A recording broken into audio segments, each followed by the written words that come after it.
Bismillahirrahmanirrahim. Assalamualaikum warahmatullahi wabarakatuh. Perkenalkan, nama saya Dandi Muhammad Zuhdi dengan nomor induk 2007493. Di sini saya akan mempresentasikan mengenai daun kelor sebagai pengobatan pada penyakit hepatitis B. Next. Daun kelor atau dengan nama latinnya Moringa oleifera.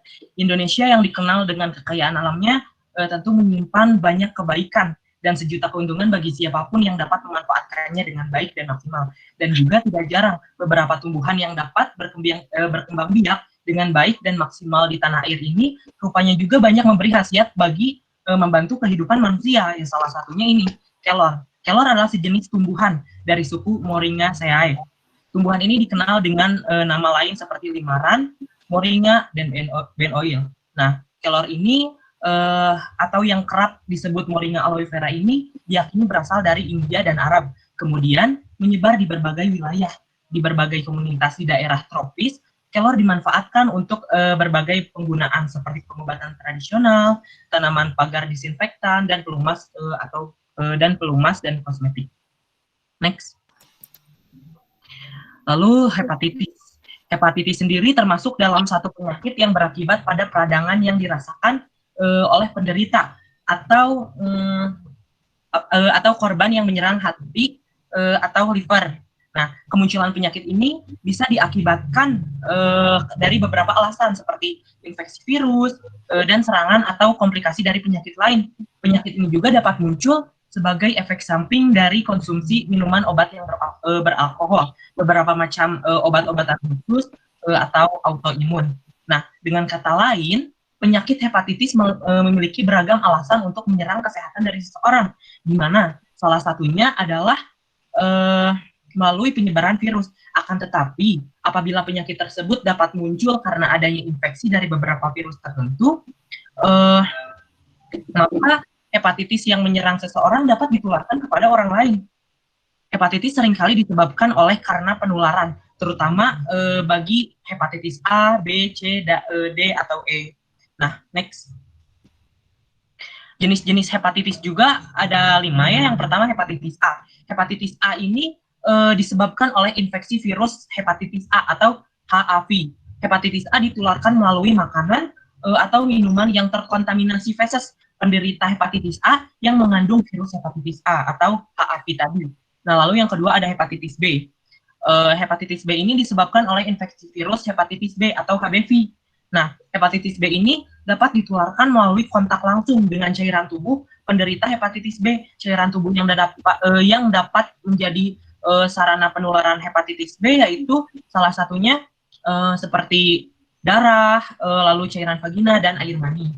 Nah, yang ketiga ada hepatitis C. Hepatitis C ini disebabkan oleh infeksi virus hepatitis C, HCV.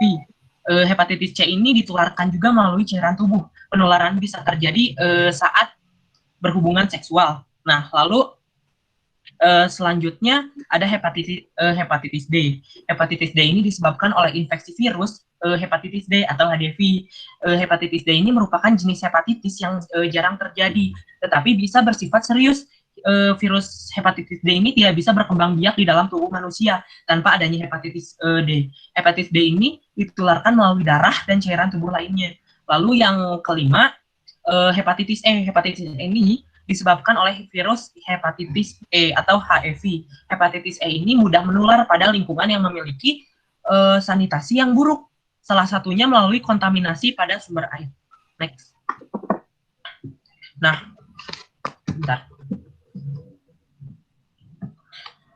Karena fokus saya di sini dalam makalah yaitu kepada hepatitis B, maaf. Hepatitis B, di sini saya akan menjelaskan mengenai hepatitis B. Hepatitis B ini muncul karena adanya infeksi dari sebuah virus yang disebut tadi HBV. Virus ini pada dasarnya masih termasuk dari bagian virus Hepatnaviridae. Meskipun pada dasarnya virus ini tetap menjadikan organ hati sebagai sasaran utamanya. Namun dalam beberapa kasus virus ini dapat ditemukan di pankreas, ginjal, dan hingga beberapa di sel monoseluler dalam tubuh seseorang. Hepatitis B ini memiliki cara penularan yaitu melalui hubungan yang dilakukan secara langsung dengan cairan yang mengeluarkan dengan cairan yang keluar dari tubuh penderita hepatitis B. Cairan yang keluar dari tubuh penderita cairan yang keluar dari tubuh penderita yang dapat secara cairan yang keluar dari tubuh penderita yang tidak secara langsung memicu perkembangbiakan dari hepatitis B adalah air, diantaranya air mani, cairan vagina, dan darah. Maka dari itu, dapat disimpulkan bahwa sebenarnya penularan virus hepatitis B ini hampir menyerupai dengan penularan dari human immunodeficiency virus atau HIV, yang juga dapat menular melalui kontak langsung terhadap cairan tubuh si penderita. Akan tetapi, potensi penyebaran HBV jauh lebih tinggi dibandingkan HIV, bahkan mencapai 50-100 kali berpeluang lebih tinggi untuk disebarkan dan meningkatkan jumlah penderita dari hepatitis B. Sepanjang sejarah, virus hepatitis B ini adalah virus yang telah sukses untuk menebarkan ketakutan-ketakutan bagi penduduk di dunia. Telah terkonfirmasi menjadi korban dari keganasan virus ini sekitar 240 juta penduduk sudah mencapai tahap hepatitis B yang akut. Nah, sebentar. Walaupun gejala hepatitis B, walaupun sebagian besar tidak mengalami gejala, beberapa orang dalam fase akut dapat merasakan gejala. Gejala biasanya muncul dalam waktu 1-5 bulan setelah tertular hepatitis B. Gejala hepatitis yang dirasakan diantaranya demam, nyeri otot dan sendi, sakit kepala, mual dan muntah, lemas, dan tidak nafsu makan. Next. Nah, pengobatan hepatitis B menggunakan daun kelor. Nah, golongan obat yang saat ini tersedia untuk hepatitis B yaitu pengobatan telan atau oral dan secara injeksi. Pengobatan oral yang terkenal ialah pemberian obat lamivudine dari kelompok nukleosida analog yang dikenal sebagai nama 3-TC. Obat ini digunakan bagi dewasa maupun anak. Nah, pemakaian obat ini cenderung meningkatkan enzim hati untuk penderita akan mendapatkan monitor berkesinambungan dari dokter.